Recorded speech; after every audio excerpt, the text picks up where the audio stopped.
Eric DeGatta here from One Human Performance, and today what we're going to do is show you a quick series that we like to use a long foam roller to help with shoulder mobility.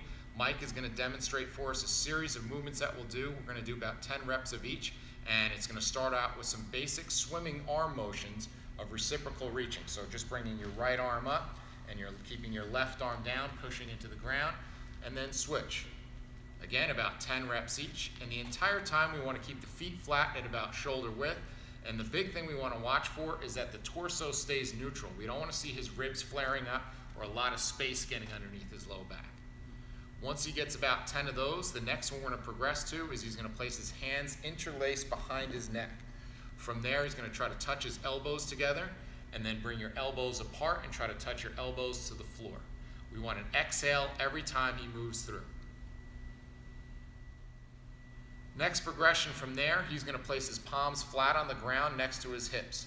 He's going to then bring his arms up overhead in a Y position, trying to reach not only for the ground, but trying to reach back as far as he can. A variation we'll do with this is ask him to grab a band, just a light band to create a little tension, and he's going to pull out on the band as he's reaching up and back, and that'll add a little bit to it, help set the shoulders down and back. Again, monitor to make sure he's not flaring up through the ribs.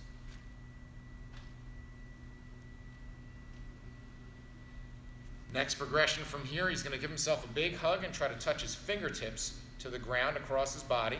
He's then going to open up, try to touch his pinkies to the ground, get a nice stretch all the way through the bicep down to the thumb, and then alternate one arm in front, back and forth for about 5 to 10 of each. Next one we're going to do is he's going to place his palms down at his side once again, and he's going to make some snow angels. Snow angels meaning he's going to start with his palms down, go out. As he gets to shoulder height, palms up. As he gets overhead, clap his hands together and then reverse that motion down. The cue here is to make the biggest circle possible. Try to really extend and get as much length out of the arms as you can. Last one that we may add in sometimes is for a little bit of internal and external rotation, especially for our throwing athletes. He's going to place his elbows just below shoulder height on top of the blocks. These are just some simple yoga blocks. And what I'm going to ask him to do is to internally rotate both shoulders as far as he can without having the shoulder pop up. And then externally rotate, same thing, making sure that it's just at the shoulder and no movement through the rest of the torso. Once he does about 10 reps of that, we're going to alternate and one goes into internal while the other goes into external and get that nice reciprocal